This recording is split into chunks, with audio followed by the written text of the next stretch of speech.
देख रहे हैं न्यूज कैपिटल एक्सप्रेस और मैं हूं आपके साथ आयुषी सिंह। आरू करते हैं खबरों का। जबलपुर पुलिस के द्वारा अपराधों की रोकथाम को लेकर लगातार अभियान चलाए जा रहे हैं। इसी कड़ी में जबलपुर पुलिस के द्वारा विभिन्न थाना क्षेत्रों में गुंडे बदमाशों के विरुद्ध अभियान चलाते हुए 14 आरोपियों से 15 पिस्टल और 18 कारतूस जब्त कर कार्यवाही की गई है। जहां पत्रकार वार्ता कर अतिरिक्त पुलिस अधीक्षक आनंद कलादगी ने बताया है कि लगातार अपराधों पर नियंत्रण रखे जाने और गुंडे बदमाशों के विरुद्ध प्रभावी कार्यवाही करने अधिनियम चलाते हुए जिले के विभिन्न थाना क्षेत्र से 14 आरोपियों को गिरफ्तार कर आरोपियों से 15 पिस्टल और 18 कारतूस जब्त कर मामला दर्ज कर कार्यवाही की गई है। पिछले हफ्ते भी हमने एक प्रेस कॉन्फ्रेंस बुलाया था।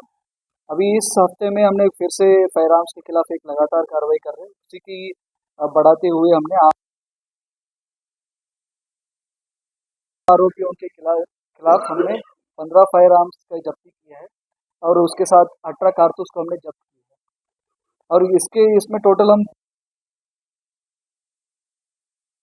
25 और 27 आर्म्स एक्ट, गोरा बाजार में एक 25-27 के आर्म्स एक्ट की कायमी की है, थाना बरेला में एक अपराध, गढ़ा में एक अपराध कायमी की है, हनुमान ताल में एक, सोलपुर में और बेलखेड़ा में और सिविल लाइन। टोटल हमने 9 थानों में 14 आरोपियों के खिलाफ हमने अपराध कायमी की है। इसमें टोटल 15 फायर आर्म्स और उसके साथ 18 कार्रवाई की है इन फायर आर्म्स के रोकथाम के लिए। उसका ब्रीफ हमारा एडिशनल एसपी क्राइम कर इलीगल वेपन्स है उनके विरुद्ध हमारी मुहिम चल रही है और हम लगातार कार्रवाई कर रहे हैं। इसमें हम लोगों ने अभी इस सप्ताह में इसमें हमने 15 फायर आर्म्स और 18 कारतूस जब्त किए। इसमें सर्वाधिक हमारी जो बड़ी कार्रवाई हुई है वो हनुमान ताल थाना और राही थाने में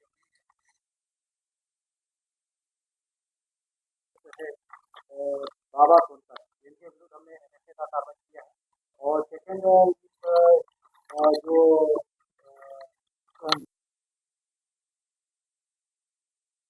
के रहने वाले हैं बाबू सिद्धू जिनका निकनेम है, इनके विरुद्ध हमने संगठित अपराध का रजिस्ट्रेशन किया है। ये लोग यहाँ पे एक गिरोह के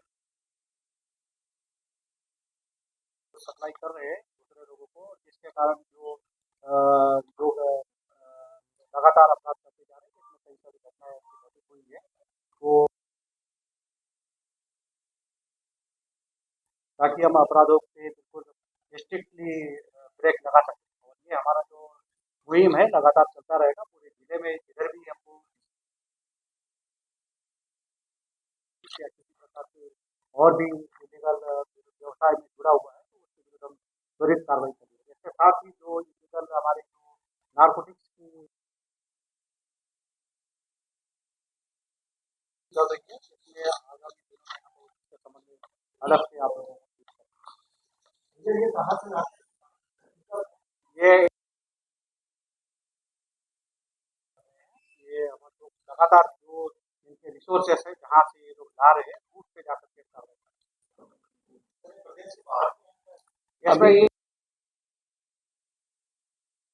ये जो है कि कार्रवाइयाँ सतत कर रहे हैं और जो भी जितना भी इसका गहरे जड़ है वहाँ तक भी जाकर के कार्रवाई विगत कुछ वर्षों से चली आ रही परंपरा अनुसार इस वर्ष भी धनवंतरी पार्क भेल भोपाल में गुरु गोरखनाथ परिवार नीमनवाड़ा भोपाल वासियों का स्नेह मिलन समारोह संपन्न हुआ। बैतूल जिले में मां ताप्ती की गोद में बसे ऐतिहासिक गांव नीमनवाड़ा में 100 वर्षों पूर्व से स्थापित गुरु गोरखनाथ मठ है। छोटे से गांव का नाता शिक्षा जगत में मुख्य स्थान रखता है। यहाँ के लोग हर क्षेत्र में अपनी सेवाएं देश विदेश में दे रहे हैं। प्रतिवर्ष यहाँ के लोग स्नेह मिलन समारोह में एकत्रित होकर अपने रीति रिवाज, परंपराओं एवं संस्कारों का स्मरण करते हैं। इस अवसर पर खेलकूद, मनोरंजन गतिविधियां होती है जिसमें बच्चों, युवाओं, बुजुर्गों का उत्साह वर्धन करने पुरस्कार वितरण किया जाता है।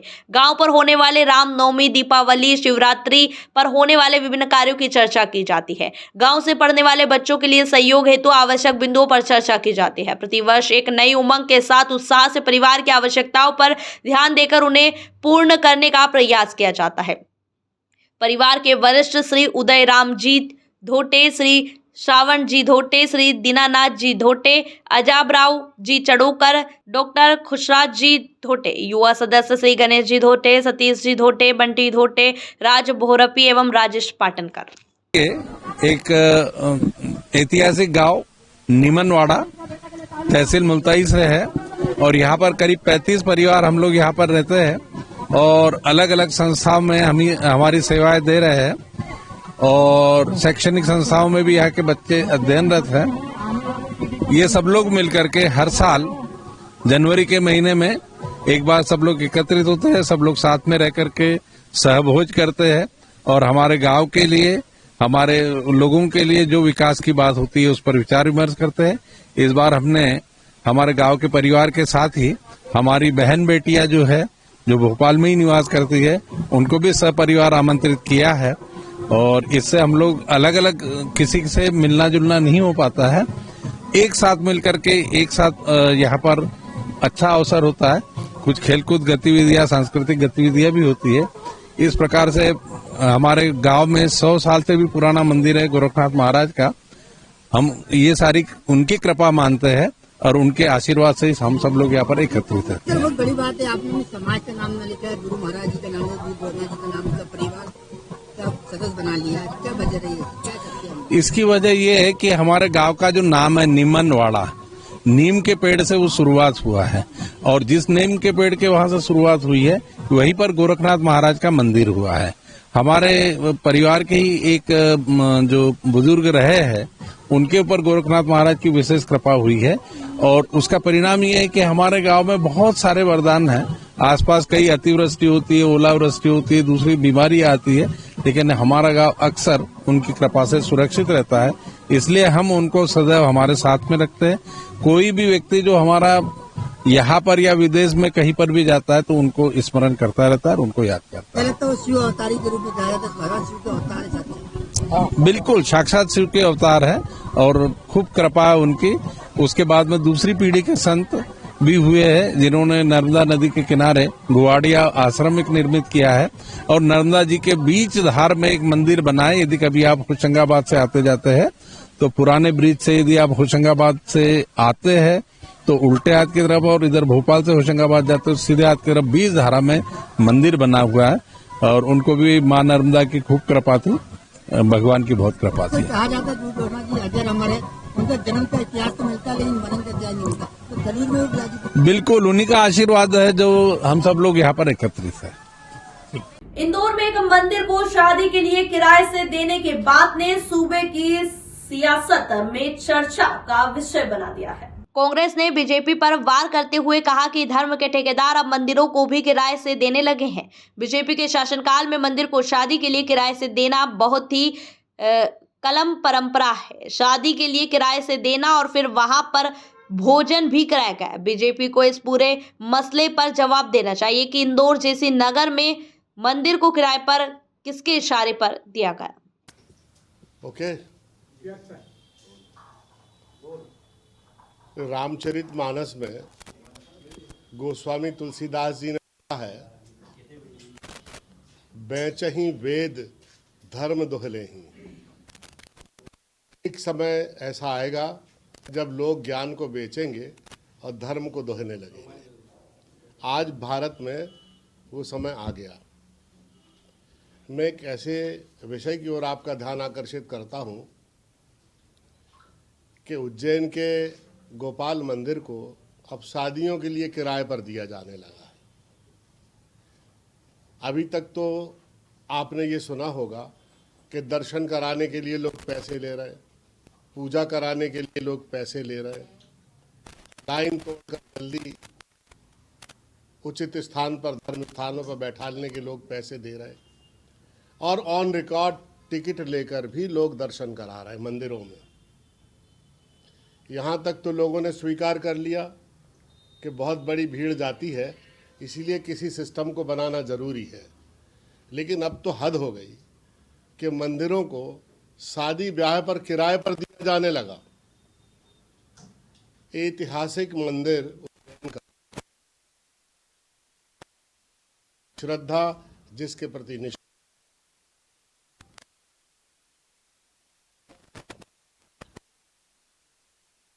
ट्रेन का, उसको 25,000 रुपये में पिछले दिन किराए पर दे दिया। अब 25,000 रुपये रोज में मंदिर भी बीजेपी के ज़माने में किराए पर दिए जाने लगे। अब बचा क्या? ज्ञान को बेच रहे हैं, धर्म को दोह रहे हैं। धर्म एक अशांति का कारण भारत में बन गया है। धर्म को राजनीतिक औजार की तरह इस्तेमाल किया जा रहा है, धार्मिक आस्थाओं का दोहन किया जा रहा है और मंदिरों को किराए पर दिया जा रहा है। मैं इसकी घोर आलोचना करता हूं। कभी ईश्वर अगर हम लोगों को अवसर देगा तो हम मंदिरों को इस मकड़जाल से मुक्त कर आम जनमानस के लिए सहज और सुलभ बनाएंगे, जो हमारी परंपरा रही है।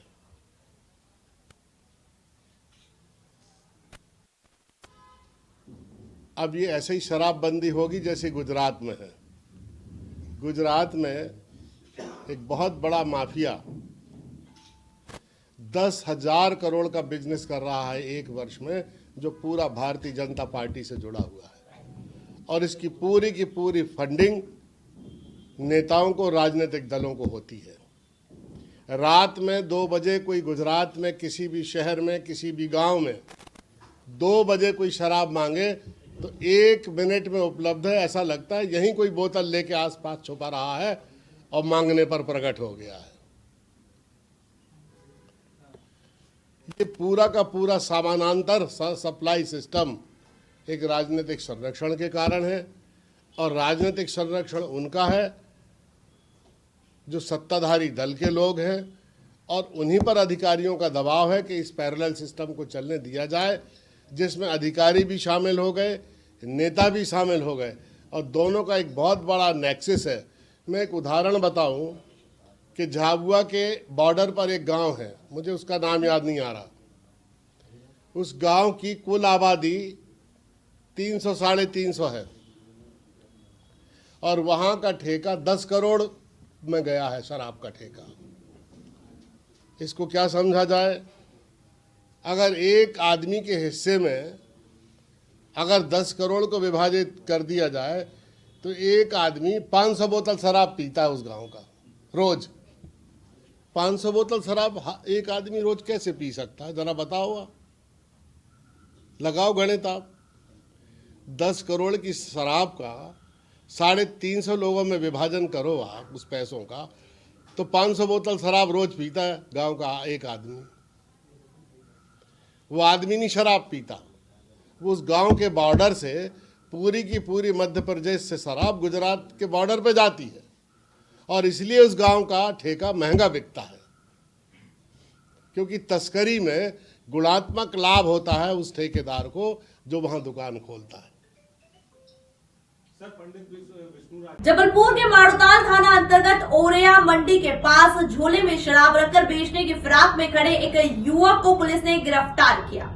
पुलिस से प्राप्त जानकारी के अनुसार उन्हें मुखबिर से सूचना मिली थी कि ओरिया नई मंडी के पास एक युवक बड़ी मात्रा में शराब की खेत लेकर बेचने की फिराक में खड़ा हुआ है। सूचना पर तुरंत कार्यवाही करते हुए पुलिस टीम रवाना की गई, जहां संदिग्ध से तलाशी लेने पर 329 कावी देसी मंदिरा झूले में रखी पाई गई। पूछताछ पर आरोपी ने अपना नाम पवन केवट बताया है, जो कि सुल्ताई ग्राम में रहता है। पुलिस द्वारा शराब जब्त कर आरोपी के खिलाफ आबकारी एक्ट के तहत कार्यवाही की जा रही है।